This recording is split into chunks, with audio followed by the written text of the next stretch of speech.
This is an addendum video. We'll be attaching a Cintiq Pro 22 screen to a Zoot Pro arm, specifically the MT11 kit version of the arm. So let's pull the camera in and we'll give you a close-up of how to do this. First, let's review our parts and tools for the job. We have our Cintiq Pro arm over here. We have our Wacom Cintiq Pro screen over here. And we've removed the mounting plate from the MT11 kit. We have our thumb screws set up. We have our lock nuts and nut covers. These are the two tools you'll need. You'll need the spanner wrench, 8mm, and you'll need the 2.5mm hex wrench. And you will also need your coiled aux cables or brake cables.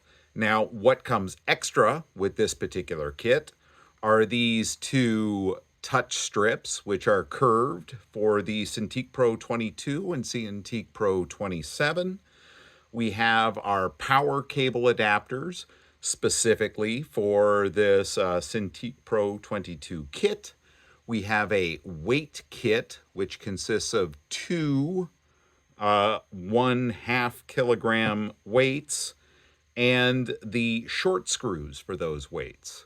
First, let's install the weights onto the mounting plate. We'll take a weight, place it onto the mounting plate, and looking through the holes in the weight over here, we'll line them up with the screw holes. Once the weights are aligned, the short screws are the correct length, that they will go through the weight and into the mounting plate and not stick through. So we'll take our hex wrench and tighten up this. Make sure the screws are aligned and tighten them up. Then we'll do the same for the other side. Now that I have the weights partially tightened, I'm going to go around and ensure that they're snug and into place. Don't try and over tighten them, just make sure they're nice and snug.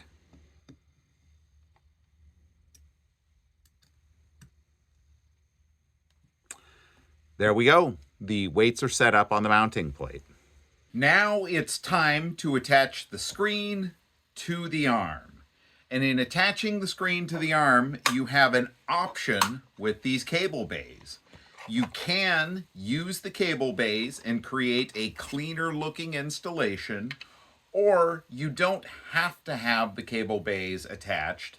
You can set them aside, and that gives you a lot more freedom, because when placing the mounting plate on the arm, it partially obstructs this here, and your job is more difficult when the cables are routed through the cable bays, because there's less tolerance for manipulating things around. So be aware of that. For this video, we will be using the cable bays, but if you have a problem with installation, just go ahead and don't use the cable bays.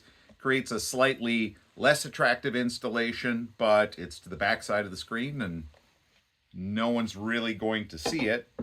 To start out with, the first thing we're going to do is get the power adapter. That will be placed on the end of this power cord here. That's it. So that allows the Zoot power to be routed through the arm and into the screen. Now, we're going to prop the screen up here sideways, and then let's make sure you guys get a good view of everything. And if you look on the inside, there's the HDMI side over here, and the HDMI cord goes into that side. Likewise, the USB-C cord goes into this side. Now that's because the USB-C cord here is not video capable. If you wanted to run a video capable USB-C cord through the arm, it would plug into the other side. But right now, this is the cable that comes with your Zoot system. That goes in over there. Then the power cable, and I'm going to try and turn this, the power cable plugs in over here on this other bay. So that will plug in like this, and I'm going in right there. Now, with those in, I'm going to add the cable bay covers. And this means I have to keep everything kind of in close. So I'm going to put the cable bay cover over here and snap it down. Now there we are. Cable bay covers are on. Now, here's where things get a little tricky. I'm going to take 2 thumb screws and put them close by for easy access. Then I'm going to take the mounting plate over here and put it over here to the back of the screen. Now this is where things get tricky. It involves both holding the mounting plate and installing the thumb screws at the exact same time. Let's give you a little better view of this. Okay, so here we are. I'm going to kind of hold this out and take a look at where the screw hole is, and we're going to be aligning with the outer 4 screws over here. So I'm going to kind of line one of those up. I'm going to be focusing on this screw, get it kind of close. And here's where I hold with one hand and get the screw ready with the other. Then I start out this screw and it's hanging there. Then on the other one, again, choose the outer one here, kind of peek through, make sure it's lined up. There we go, we got them started. Not going to fully tighten them here, I'm just going to make sure it's kind of hanging. Going to grab my other 2 thumb screws, and I'm going to install those too. Get that started, get this started. Now I'm just going to tighten up all these thumb screws. I'm going to go around again and just make sure they're all nice and tight. Okay, now is the time to put the screen onto the zoot arm through these little mounting studs over here. They have their matching holes on this one standoff plate, and I have to figure out what there. Here's the mounting, here's the lock nuts. And the idea here is we're going to install these 4 lock nuts, but we're only going to get them hand tight to start with, and then we'll tighten them up after everything is situated. So here, I'm going to pick up the screen, and I'm going to put these cables off to this side, and this cable goes out the other side. So we don't want those to go out the top, just the sides. That gives the right amount of slack to the cables. There. Now the 4 studs are through. We're going to take one of your lock nuts, and I'm just going to do this one first. And I'm just going to start it out. Get that onto the stud, and there you go. We'll do the lower one over here.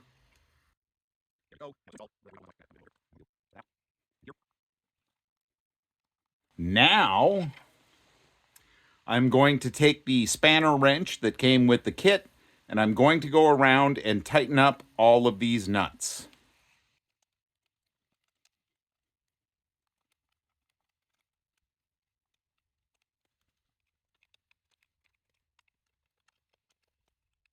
Okay, now I'm going to go around again and make sure they're all tight.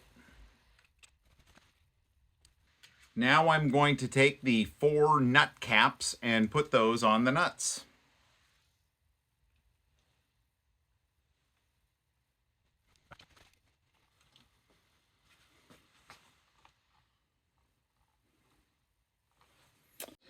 To start out the installation of the touch strips, I'm going to grab the coiled brake cables or the aux cables here. And different from the other kits, we're going to install these straight connectors here to the touch combiner board that's under this area over here by the mounting plate. Now, I'm going to, if you reach, oh, sorry about this here. So if you reach under here, there are some cable jacks that are underneath. I'm going to plug up and go into there, making sure they're all the way in. There are 3 jacks that you can plug into. They all work the same for sending a touch signal to the brake system. With the combiner board plugged in right now, let's add the touch strips. All right, for taking the adhesive backing off the back of the touch strips here, I've got a little tweezers, and I use that for grabbing a hold of this adhesive film on these back stickers here. It just makes it easy to peel off. It's real hard to do it with your fingernails. Okay, so for the touch strips themselves, you're given mirror image touch strips. Now, here we can see we have a short side on top, long side on bottom. And with this touch strip, that's where it's going to go. And this one's going to go on the other side. So, first thing I'm going to do is align that this is the right touch strip. Then I'm going to take the adhesive backing off. Okay. Now, here's kind of a tricky part. You want the touch strips to kind of get as close to the edge as possible without going over this curved area. And I'm just going to line that up. And once everything looks pretty good, I'm going to press in on both these sides and then press in the center. Now I'm going to install the other touch strip.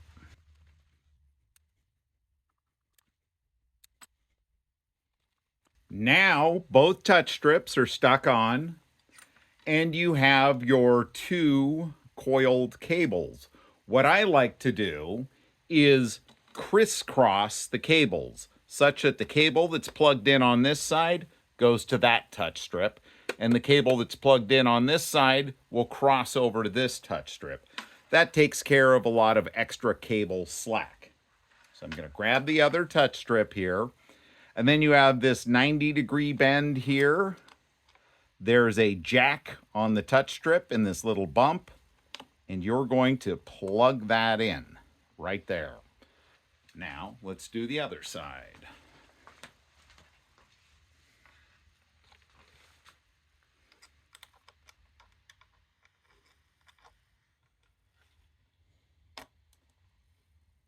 There we go. Touch strips are plugged in. All right. Now, let's connect the power to both the Zoot system and to the display. When we look at the cables coming out of the arm, there's going to be one cable coming out that's shorter than the rest. If you look at it, it's labeled screen power. Now, that cable gets, the other gets this adapter that comes with the kit.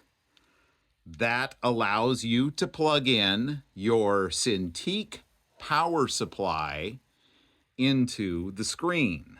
So with the adapter in and the Cintiq power supply, now your screen can be powered up. But then if you continue following the cable bundle all the way down to the end, you'll see another one of these same power looking cables, but this one is labeled Zoot Power. Now that one, you take your Zoot power supply and plug it in there. Now with that plugged in, we can test the touch strips. So to give you guys a good view of what's going on here, I'm going to move the arm. I'm going to move it forward a little bit, go around, And if you look inside there, yeah, so right inside there, you'll see two LEDs inside the arm. Now, I'm going to touch one of the touch strips. And every time I touch it, those LEDs toggle. That indicates the braking system is working. So when those LEDs are on, the screen is locked in place. It's hard to move. If I touch it, it's very easy to move the screen around. Likewise, I'm going to go over to the other side. And I'm going to verify that touching this side too also toggles those little lights. So now we know the braking system is working. Now we can go on and validate that the screen is all hooked up. I'll leave that to you. But in a nutshell, that is how you connect your Cintiq Pro 22 to a Zoot arm.